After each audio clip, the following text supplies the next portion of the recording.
Peggy 3.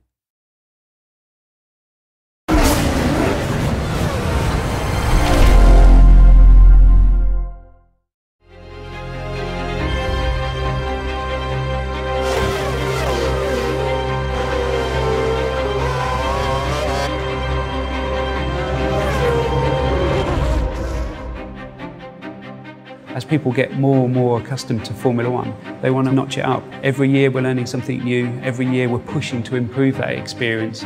2012 is really responding to what the community has been talking about.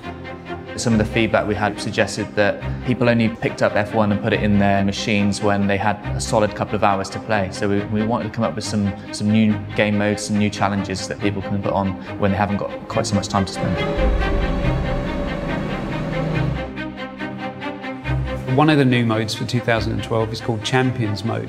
With 6 world champions on the grid this year, we thought it'd be interesting if we made a scenario mode about trying to beat each of those champions across progressively difficult challenges.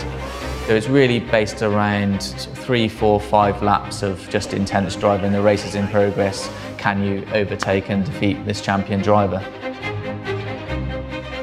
This is about trying to replicate that career experience that you had over a number of seasons in our previous games into a kind of condensed format.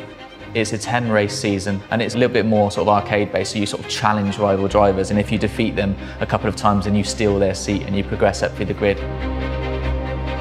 We spent a lot of time working on new modes, but we also wanted to inject some new ideas into the normal career mode. We've made more of the press clippings and more of the world around Formula One, so you're going to start to see more involvement from team bosses and engineers and key people within the teams themselves. And I think when people have got a nice bit of time and they want a single player experience, you still can't beat that career mode.